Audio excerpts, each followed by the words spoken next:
Telangana municipal ఎన్నికల సమరంలో ఇప్పుడు సెంటిమెంట్ వార్ మొదలైంది. ఒకవైపు పురపోరులో విజయం సాధించాలని చూస్తున్న BJP AP deputy CM Pawan కళ్యాణ్ని రంగంలోకి దించాలని భావించింది. అయితే పవన్ కళ్యాణ్ ప్రచారంపై కాంగ్రెస్ ఘాటుగా విమర్శిస్తోంది.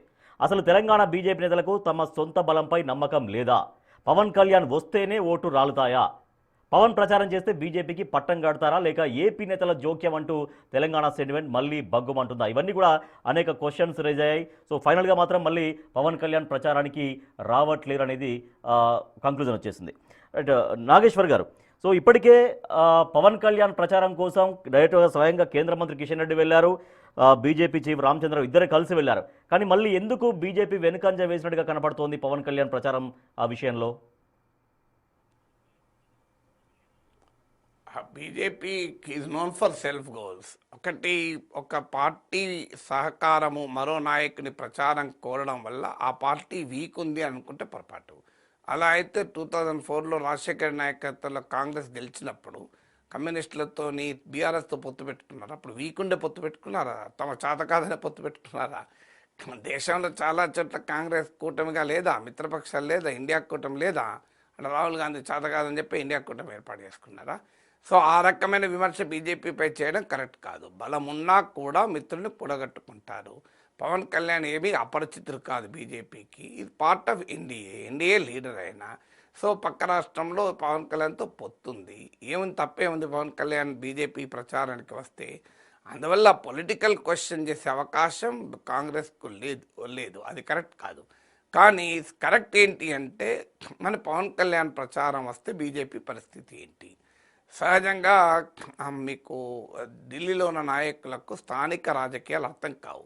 ఈ పొలిటికల్ కన్సల్టెన్సీలపైన ఆధారపడే వారికి పొలిటికల్ ఇన్పుట్స్ ఉండవు. కేవలం వాళ్ళు రీసెర్చ్ చేసి డేటా ఇస్తారు. వాళ్ళు ఇచ్చే గైడెన్స్ వీళ్ళు నమ్ముతుంటారు జాతీయ నాయకత్వం. Pawan Kalyan political star, film star. ఆయనకు పెద్ద ఎత్తున అన్ని రాష్ట్రాల్లోనూ తెలుగువారు ఎక్కడుంటే అక్కడ పవన్ కళ్యాణ్ పలుకుబడి ఉంటుంది, నిజమే. దాంట్లో కానీ అవన్నీ ఓట్లు పడతాయా? ఇప్పుడు నేను ఓజీ కదా పవన్ కళ్యాణ్ కొత్త సినిమా, సో అది రిలీజ్ అయినప్పుడు నేను అమెరికాలో ఉన్నాను, డలాస్లోనే ఉన్నాను. అసలు మామూలు ఫీవర్ కాదు, సినిమా ఫీవర్. మరి అని చెప్పి పవన్ కళ్యాణ్ జనసేన అమెరికాలో పోటీ చేసి మీకు డలాస్ కౌంటీకో లేకుంటే టెక్సాస్ గవర్నర్ పోటీ చేసి గెలుస్తాడా? సో ఓట్లు వస్తాయా? సో అందువల్ల అభిమానం ఉండడం వేరు, ఓట్లు రావడం వేరు. పొలిటికల్ కాంటెక్స్ట్ అనేది కీలకమైన ఫ్యాక్టర్. అభిమానం చంద్రబాబు నాయుడుకి లేరా, జగన్కి లేరా తెలంగాణలో అభిమానులు ఉన్నంత మాత్రాన ఓట్లు పడాలని రూల్ ఏమీ లేదు. సో ఆ పొలిటికల్ కాంటెక్స్ట్ ఏంటి అంటే, ఆంధ్రప్రదేశ్ తెలంగాణ విడిపోయాయి. ఈ విడిపోవడంలో కీలక పాత్ర పోషించింది వాటర్ ఇష్యూ. ఆ వాటర్ ఇష్యూ స్టిల్ సజీవంగా ఉంది. సో సజీవంగానే కాదు, ఇప్పుడు డిబేటబుల్ అంశంగా కూడా ఉంది. కృష్ణానదిలో 50% వాటా మాకు కావాల్సిందే అని తెలంగాణ అడుగుతోంది. ఇప్పుడు మీకు నియర్లీ 800 అబౌవ్ టీఎంసీలు కృష్ణానదిలో ఈవెన్ మీకు బ్రజెస్ ట్రిబ్యునల్కు ముందు ఉంటే అందులో 199 టీఎంసీ, నియర్లీ 200 టీఎంసీస్ తెలంగాణ వాడుతుంది. 25%.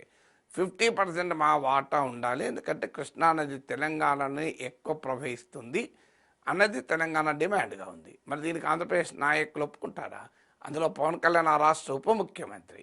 అసెంబ్లీ ఎన్నికల్లో వచ్చి ప్రచారం చేశాడంటే అప్పుడైనా ఉప ముఖ్యమంత్రి కాదు, ప్రతిపక్ష నేత. అలాగే మీకు గోదావరి నదిలో మీకు మనకచెర్ల, నల్లమల సాగర్ లాంటి ఆంధ్రప్రదేశ్ ప్రాజెక్టులను తెలంగాణ వ్యతిరేకిస్తోంది. కృష్ణానది పైన ముచ్చుమర్రి, రాయలసీమ ఎత్తిపోతల పథకాన్ని తెలంగాణ వ్యతిరేకిస్తోంది.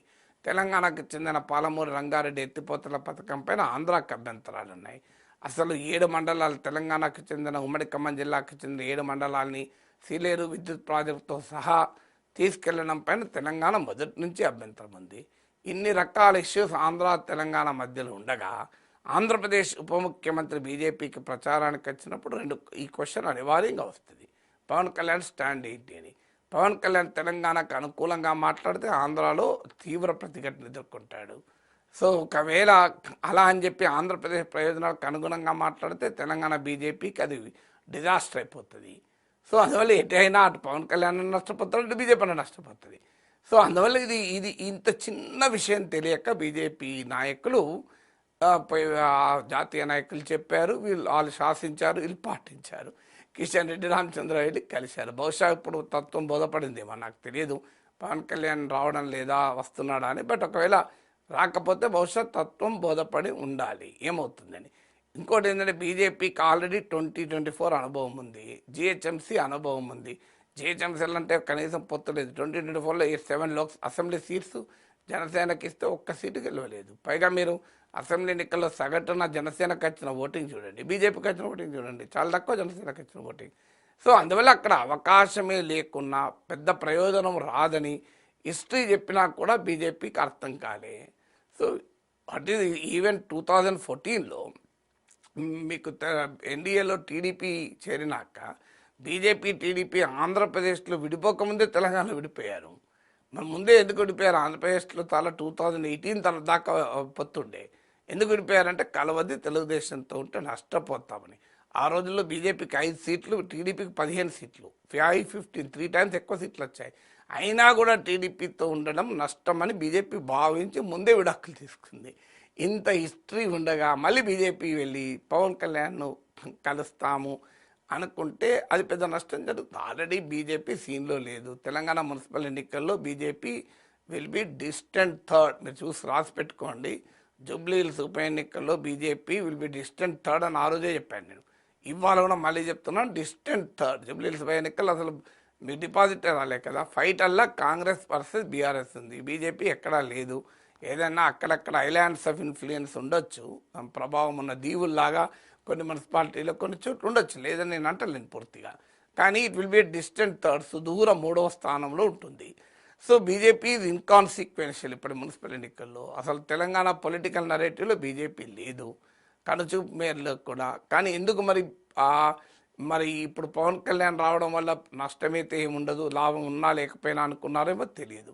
సో ఎలాగో మనం ఇన్కాన్సిక్వెన్స్ ఉన్నాం కదా, ఏదో కొంత కలర్ వస్తే ప్రచారానికి. ఎందుకంటే పార్టీకి జనాకర్షణ కలిగిన నాయకుడు లేడు ఎక్కడా కూడా.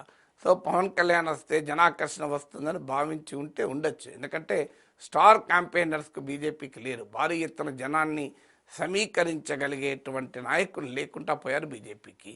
ఉన్న బండి సంజయో ఇలాంటి నాయకులు ఎవరో కొద్ది తిరుగుతున్నారు తప్ప భారీగా జనాన్ని తెలంగాణ అంతటా ప్రజల్ని ఆకర్షించగలిగేటువంటి నాయకులు లేరు.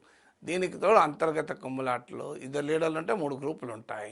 ప్రధానమంత్రి చీవాట్లు పెట్టాడు. సో ఈ గందరగోళం అంతా బీజేపీలో ఉంది. దాంట్లో బీజేపీలో కొంతమంది కేసీఆర్కి సన్నిహితం, కొంతమంది రేవంత్ రెడ్డి సన్నిహితం అన్న ఆరోపణలు ఉంటాయి. సో ఈ గందరగోళం ఉంది కనుక కనీసం పవన్ కళ్యాణ్ వస్తానన్నా ఓవరాల్గా ఇది ఒక ప్లాస్టిక్ సర్జరీ లాగా ఉపయోగపడతాను అనుకున్నారేమో. కానీ మళ్ళీ తర్వాత అర్థమైందేమో తెలియదు. రైట్, ఓకే అండి, చిన్న బ్రేక్ తీసుకుందాం. బ్రేక్ తర్వాత